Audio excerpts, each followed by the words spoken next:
मैं कश्मीर की बात करूंगा। सुनिए प्लीज, इसलिए कहता हूं, सुनिए प्लीज, सुनिए। आपको अच्छा नहीं लगेगा फारूक अब्दुल्ला जो बोलेगा। हमने इकट्ठे चल के इस वतन को बनाना है। आप अलग इस वतन को बना नहीं सकोगे। ये वतन बनेगा। मगर हम जो देख रहे हैं, जिस हिंदुस्तान को हम देख रहे हैं, वहां हमारे युवाओं को डर लगा। हमें रशिया नहीं मार सकता, हमें अमेरिका नहीं मार सकता, हमें कोई मुल्क नहीं मारेगा। हम अपने मुल्क को खुद मारेंगे जब हम हिंदू और मुसलमान जो फैल रही हैं, हिंदू और मुसलमान, ईमानदारी से आपसे कहता हूं, मैं हिंदुस्तानी हूं, मैं पाकिस्तानी नहीं हूं। मैं कहना चाहता हूं, मुसलमानों पर शक मत करिए। मुसलमान इतना ही हिंदुस्तानी है जितना आप हैं। मेरी जान जाएगी तो इसी वतन में जाएगी और इसी मिट्टी में। मजहब नहीं सिखाता आपस में बैर रखना। हिंदी है, हम वतन है हिंदुस्तान हमारा। इस मुल्क के बारे में कहना चाहता हूं। प्लीज प्लीज, जो मेरा भी वतन है, आपका भी वतन है। For giving me this time. 1 minute में क्या बोलूं? This is my maiden speech also because I have never seen this house as quiet to listen to everybody. And I'm proud of this house, whether it's on that side or on this side, that at least we are able to put our point of view. Many of you may not like it, but one has to put the point of view. अभी द्विवेदी जी ने sir Mohammad Iqbal का एक शेर पढ़ा आपके सामने, और वो था, सारे जहां से अच्छा हिंदुस्तान हमारा, हम बुलबुले हैं इसकी, ये गुलसितान हमारा।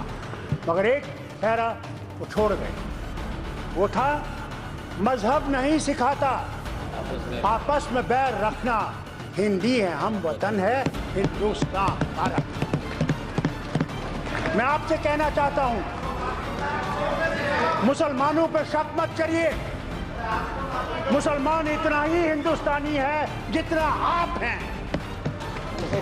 मैं आज भी जानता हूं, नौशहरा में जब लड़ाई हुई पाकिस्तान और हिंदुस्तान की 47 में, तो वहां ब्रिगेडियर जो था वो मुसलमान था, ब्रिगेडियर उस्मान। और तब वो फौज ऑर्डर में नहीं थी, ये स्टेटों की फौजें थी, अलग अलग स्टेट्स की, और अंग्रेज बादशाह थे जिन्होंने ये फौजें रखी थी। वो कमांडर था जो बॉर्डर के ऊपर खड़ा रहा जब तक कि वो अपनी जान न दे सका इस वतन के लिए। और मत भूलिए, मैं किसानों की बात नहीं करूंगा, मैं दलित की बात नहीं करूंगा, मैं कश्मीर की बात करूंगा। हम आज साल से इंसाफ को तलाश करते हैं। वो इंसाफ कहां है, कहा गया? डिमोनेटाइजेशन आएगी तो पत्थरबाजी बंद हो जाएगी। पत्थरबाजी क्या बंद हुई? होम मिनिस्टर साहब जानते हैं, अब बंदूकें आ गई हैं और ग्रेनेड आ गए। हम लोग शांति से सो नहीं सकते। हम चाहते हैं कि अमन आए। आप लोगों को अच्छा नहीं लगेगा फारूक अब्दुल्ला जो बोलेगा। अमन आएगा नहीं जब तक जबकि पाकिस्तान के साथ हम लोग कोई रास्ता नहीं निकालेंगे। मैं ईमानदारी से आपसे कहता हूं, मैं हिंदुस्तानी हूं, मैं पाकिस्तानी नहीं हूं। न मैं कभी पाकिस्तानी था, न कभी मैं पाकिस्तानी बनूंगा। मेरी जान जाएगी तो इसी वतन में जाएगी और इसी मिट्टी में जाएगी। मगर रास्ता निकालना है। देखिए फारूक जी प्लीज, नॉर्थ कोरिया जो मिसाइल फेंक रहा है, एटम बम की तैयारियां कर रहा था, आज प्रेसिडेंट ऑफ अमेरिका ट्रंप उसे गले लगाता है और रास्ता निकालने की कोशिश करता है। आज पुतिन के साथ अभी हेलसिंकी में मीटिंग की। हमें भी ये उम्मीद थी, मैं आपसे ईमानदारी से कहता हूं, मुझे भी उम्मीद थी, वजीर आजम जिसको इतनी बहुमत है, जो अटल बिहारी वाजपेयी नहीं कर सका, वो ये कर सकेगा। क्योंकि अगर कांग्रेस ने ये कदम उठाया होता तो आप लोग कहते इटली ने यह सौदा हिंदुस्तान का किया है पाकिस्तान के साथ। इसलिए सुनिए, मेरी बात सुनिए।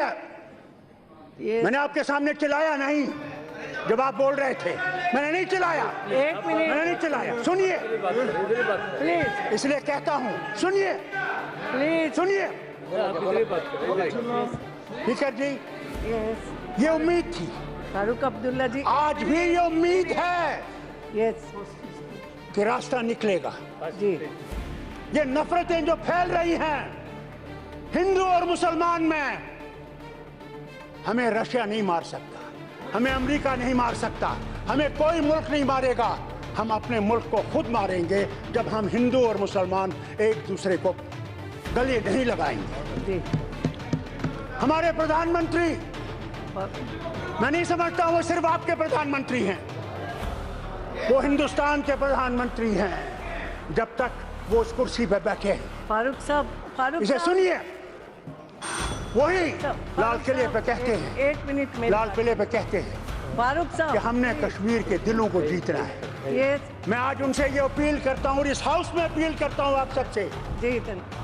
नफरतों को छोड़ दीजिए। हम दुश्मन नहीं हैं, मगर हम जो देख रहे हैं, जिस हिंदुस्तान को हम देख रहे हैं, वहाँ हमारे युवाओं को डर लग रहा है फारूक कि साहब, उनका मुस्तकबिल वहाँ नहीं एक बात तो है, सुनो। वहाँ हमारा मुस्तकबिल नहीं है। उस मुस्तकबिल को बनाने के लिए मैं आपसे अपील करता हूँ।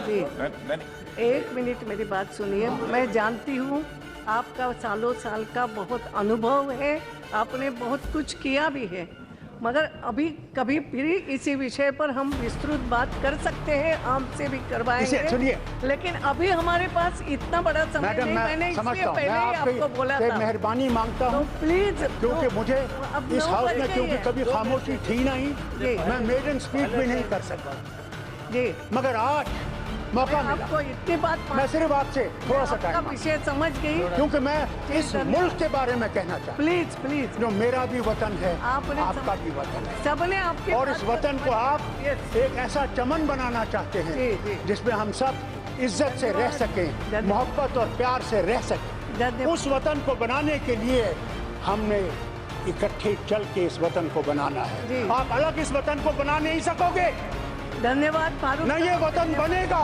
धन्यवाद हम ये नहीं पूछ सकते मैडम धन्यवाद। कि कांग्रेस ने भी अपना योगदान दिया सुनिए, इस वतन को बनाने, वो जवाहरलाल हमने 9 नेहरू बजे हो, तक, वो मनमोहन फारूक सिंह साहब, जी हो हो, गया। जितने भी थे, या ये जितने भी I'm थोड़े sorry. वक्त के लिए हो है, गया। इन्होंने योगदान दिया। Thank आपके हमारे प्रधानमंत्री भी कोशिश कर रहे हैं, धन्यवाद जी। मगर नफरतों को बंद कीजिए। प्लीज, मैं कल श्रीनगर में था, हो गया। प्लीज। बहुत बड़े अफसर रिटायर्ड 80 साल के, और उनकी बेगम मेरे घर आई, धन्यवाद जी। दिल्ली से, और कहने लगी, फारूक साहब, हैरान हूं मैं आई एम डॉक्टर सॉरी, साहब, मैं हमसे सदन कहा से जाता जानना है चाहूंगी। कि यस फारूक कश्मीर साहब में का हो कोई- गया। I am sorry. यस, 9 बजे तक हमने समय बढ़ाया था। The reply and Yeah? till the reply and voting is over, house may be extended, madam. अच्छा, तो रिप्लाई होने तक हम हाउस का समय बढ़ा देते हैं, आप सबकी ये हो तो।